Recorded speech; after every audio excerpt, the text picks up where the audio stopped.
ढींग के टुकटुकी में भारतीय जातीय कांग्रेस के प्रतित्व प्रत्याशी रायहानुद्दीन चौधरी की चुनावी तत्परता जोरों पर है। उल्लेखनीय कि विगत करीबन 20 वर्षों से ढींग समष्टि में धारावाहिक रूप से AIUDF दल की सीट है। इस बार समष्टि के विकास के लक्ष्य से भारतीय जातीय कांग्रेस दल से शक्तिशाली उम्मीदवार रायहानुद्दीन चौधरी की दलीय कार्यकलाप के साथ अपनी पार्टी को मजबूत करने में व्यस्त। भारतीय जातीय कांग्रेस दल के नौगांव जिला समिति के साधारण संपादक के रूप में लंबे समय से संगठन के विभिन्न सीटों पर सक्रिय रूप से काम कर रहे रायहानुद्दीन चौधरी आज समष्टि के अंतर्गत टुकटुकी पंचायत की सभा में भाग लिए। लोकमान अली की अध्यक्षता में आयोजित हुई सभा में प्रत्याशी रायहानुद्दीन चौधरी उपस्थित होकर AIUDF की तीव्र समालोचना करने के साथ ही आगामी विधानसभा चुनाव में कांग्रेस दल के उम्मीदवार के तौर पर उन्हें वोट देने का आग्रह किया। आज टुकटुकी में आयोजित हुई सभा में असम प्रदेश युवा कांग्रेस के साधारण संपादक साकिल अहमद, ढींग ब्लॉक समिति के संपादक अनिशुर रहमान और नौगांव जिले की मीडिया सेल के सभापति आकाश हाजरिका उपस्थित थे। राइजे যথেষ্ট সঁহাৰি আগবঢ়াইছে আপোনালোকক কি ক'ব এতিয়া আমি আৰু কি ক'ম আমি ৰাহেন চৌধুৰী যে ইয়াতে আমাৰ টিকেট বিচাৰি আছে দাবীদাৰ হৈ আছে গতিকে সেইকাৰণে ৰাহেন বুলি খালি কৈ আছে ৰাহেন লাগে গাঁৱে বুৱে বজাৰে প্ৰচাৰ হৈ আছে ৰাহেন চৌধুৰী আমাৰ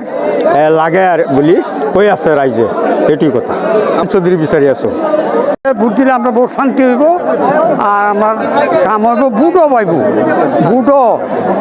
গাছ লাগাই আসবো বুটে মানে রাইজের প্রেমিক মানুষ খুব ভালো মানুষ এই আঞ্চলিকে ভোট দিবাই এইয়াও আপনারা প্রত্যুত লইলে গৌরব করে তারাও কইবাই যে আমরা যা রিপোর্ট কালেকশন করলাম যে আঞ্চলিকে ভোট দেওয়া কার্ড দেওয়া লাগে আপুনি যেহেতু 20টা বছৰ UDFৰ দখলত আছিলে আপোনাৰ কেনেকুৱা অনুভৱ হৈছে এইবাৰ UDFক ওফৰাই কংগ্ৰেছৰ দখলত আহিব নেকি সমষ্টি এতিয়া চাওক আপোনাৰ বটদ্ৰৱা সমষ্টি আছে এইটো পূৰ্ব সমষ্টি এতিয়া নতুনকৈ আমাৰ ঢিঙৰো পাৰ্ট আহিছে বটদ্ৰৱাৰো তেনেকৈ মিলি নৱনিৰ্দিষ্ট এটা ঢিং সমষ্টি হৈছে সেইটো কাৰণে আগৰ পৰাও আমি ইয়াত ঘূৰিছোঁ আৰু এতিয়াও আমি ইয়াত ঘূৰি আছোঁ আৰু মানুহৰ যথেষ্ট ৰেছপন্স ভাল দেখিছে আপুনি UDFৰ কথা কৈছে এতিয়া UDFৰ যদি অৱস্থা ভাল হৈ থকাহেঁতেন UDFৰ বিধায়কজন ইয়াৰ পৰা কিয় পলাইছে বেলেগলৈ প্ৰথম কথা মোৰ তেওঁ পলাইছেনে নাই আৰু দ্বিতীয়তে যিজন উঠিব বুলি শুনি আছোঁ তেওঁ নিৰ্দলীয় হিষ্ট্ৰী দিয়াৰ পৰা আপোনালোকে চাবচোন ওলাই যাব আৰু তাৰপিছত মই যোৱাবাৰ 2021 চনৰ সময়ত যেতিয়া দেখিছোঁ UDF গঠবন্ধত আছিলে তেতিয়া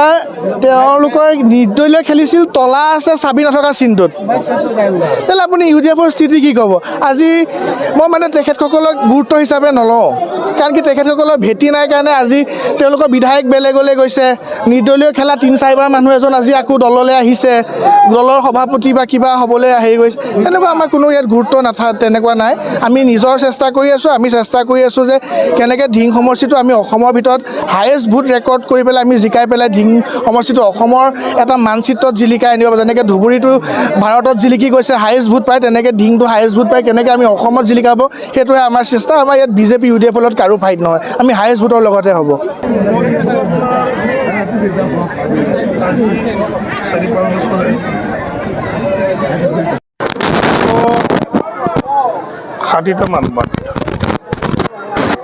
আপনার ভারতীয় জাতীয় কংগ্রেস দলের হয়ে আমার ধর্মনিরপেক্ষ নেতা রাহুল গান্ধী দেবর হাত শক্তিশালী করার কারণে আমার গৌরব গগৈ দেবর হাত শক্তিশালী করার কারণে আমার প্রদ্যুৎ বৰদলৈ ছাৰৰ হাত শক্তিশালী কৰাৰ কাৰণে আমি চেষ্টা কৰে গৈছোঁ এই কাৰণেই আজি ভাৰত তথা অসমৰ অৱস্থা আপোনালোকে দেখিছে কি অৱস্থালৈ গতি কৰি আছে কি অৱস্থালৈ ভাৰতৰ অৱস্থা গতি কৰি আছে ভাৰত তথা অসমৰ গতিকে মানুহে এতিয়া তাৰ পৰা পৰিত্ৰাণ বিচাৰিছে মানুহে বিচাৰিছে শান্তি মানুহে শান্তি ঘৃণা বিচৰা নাই মানুহে শান্তি বিচাৰিছে গতিকে আজি UDF আপোনাৰ মাজত আপোনালোকে দেখিলে UDFৰ নেতা মৌলানা বদৰুদ্দিন সাহেবে কি ক'লে আপোনালোকে নিশ্চয় দেখিছে নিশ্চয় শুনিছে গতিকে মানুহ এতিয়া ভাগ নহয়